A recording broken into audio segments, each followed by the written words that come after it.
is the difference between Iman and Islam. No place in the Quran highlights the difference between Iman and Islam like the surah.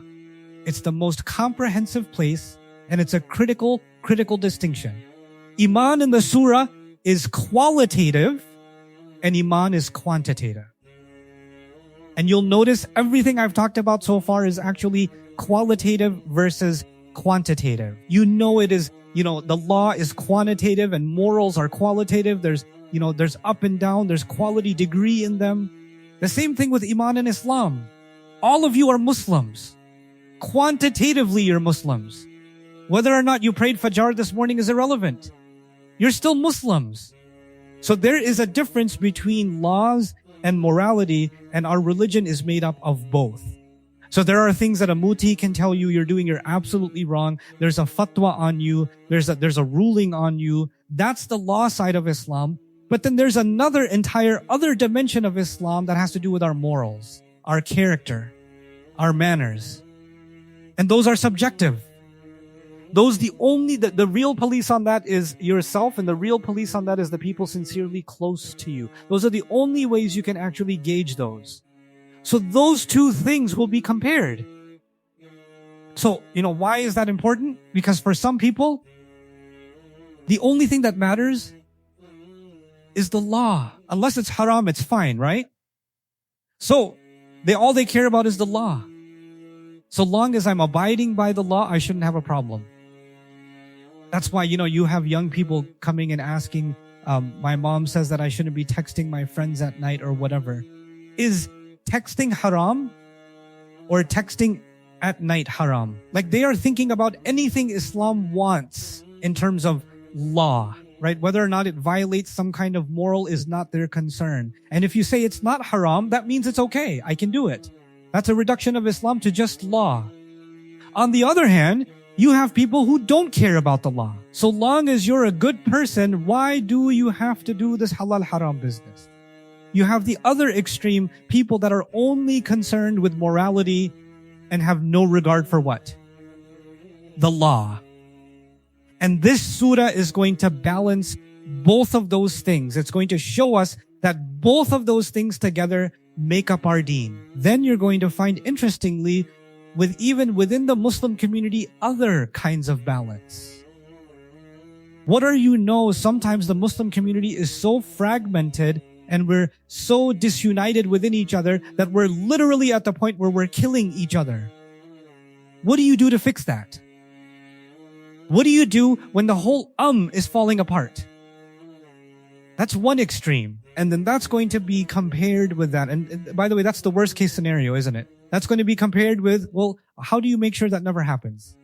It's going to be compared with what are best practices that can keep you from ever getting to that point, right? So, here's what you should do under normal circumstances. Here's what you need to do under extreme cases. So, both of those are going to be highlighted and outlined.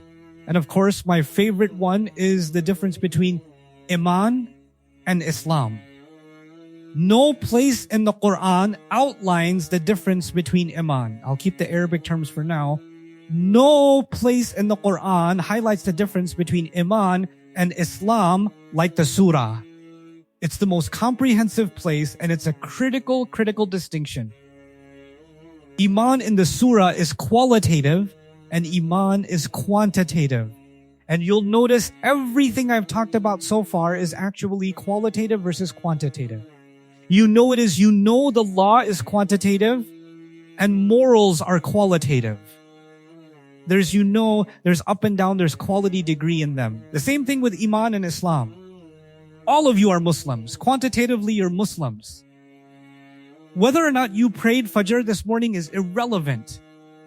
You're still Muslims. You know whether or not you're violating some Islamic rule or not. You say salam to me, you're Muslims. But where is our Iman? My Iman may be in a different place than yours, and yours different from the person next to you. Iman is qualitative. The quality of it varies among us. So those two things, why is that important to make that distinction? the distinction between us as Muslims and us as people of faith, and what does that mean when we deal with each other? So, Iman versus Islam. I love the next one too. It's actually going to be a comparison between the Muslims as a civilization and humanity as a civilization. So there's a bunch of he says 5 times those of you who believe those of 5 times believers, that's us. As a civilization, and then at the end of it, how are you as a civilization going to deal with the rest of humanity? Because human beings are also a civilization.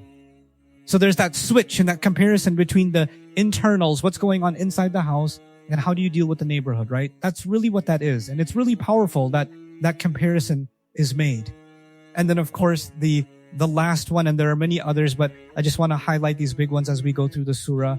The last one is actually dignity. Dignity as it is defined between ourselves, like I give you respect, you give me respect. What should I respect about you? What should you respect about me, etc.? Dignity is as it is defined between human beings, and dignity as it is defined by Allah.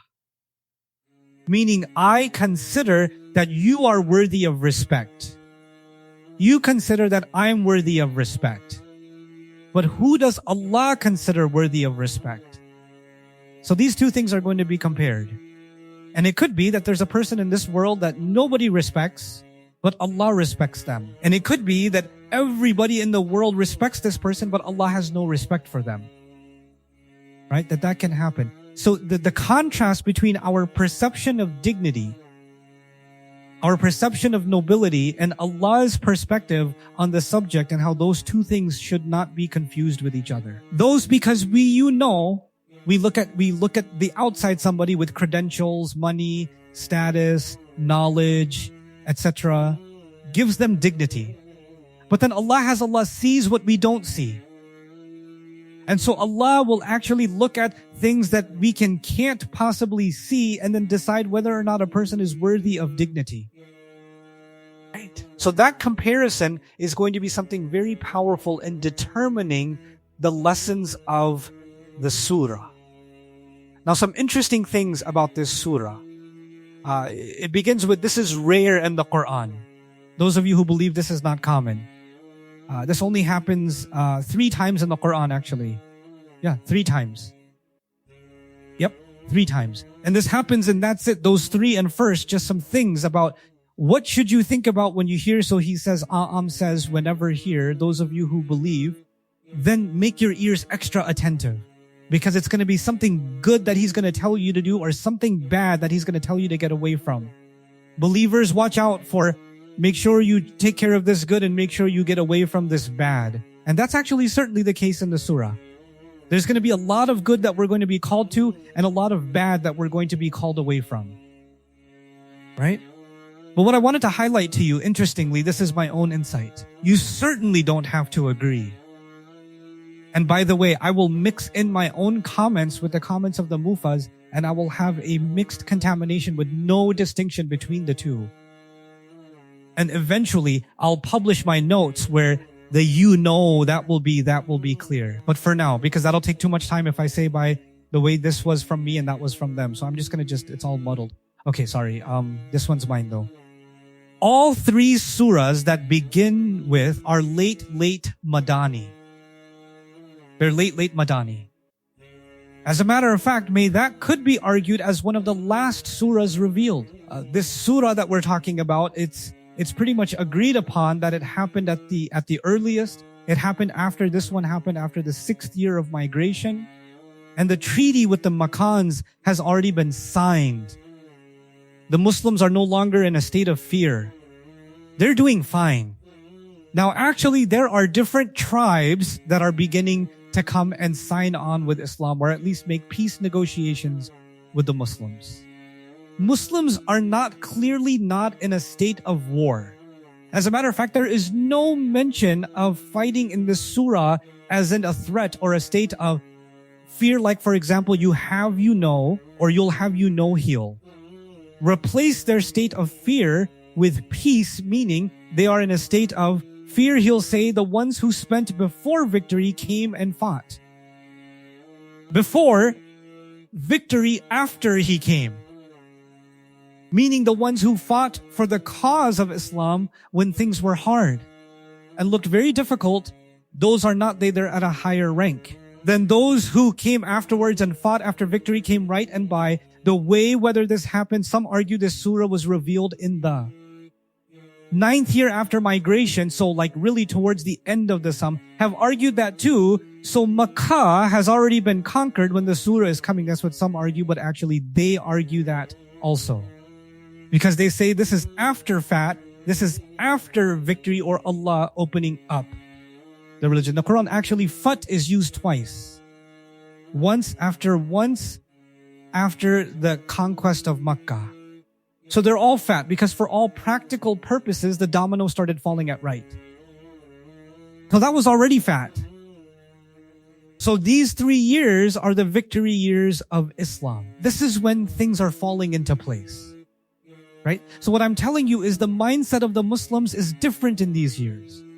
It's not like when they just moved to Medina and they're worried about the looming threat of Quraysh and Badr is about to happen and Badr happens and then even worse happens and like there's tough years. These are not tough years. This is different now. Muslims are actually every single day their muscle is increasing, their numbers are increasing, more and more tribes are showing their support. And if you look at a map, you know how they show these election maps nowadays, blue versus red right.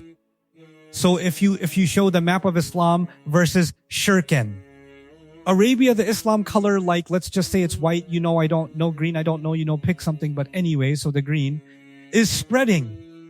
And the gray, musrik, the gray is shrinking. That by every single passing day, every month, the influence of Quraysh is reducing and the influence of the Muslims is spreading. And that's why you'll find empowering language in the surah you're going to afflict another nation. Wait, you were the ones being afflicted. But in this surah, Allah will say, watch out. Don't listen to rumors because you might end up attacking somebody and then hurt them. Wait, now we're in a position to hurt now. Not in the position of being hurt, but in the position to dish out the hurt. Again, just a year ago, year before, maybe even 10 months before, when we're in the situation of hearts had reached into the throats, you guys were terrified. Your eyes wouldn't make contact. They would deviate. You were so scared to look ahead at the enemy too. That was your state. That's maybe just a little over a year ago. But now that has happened. The tables have turned. This is a new reality.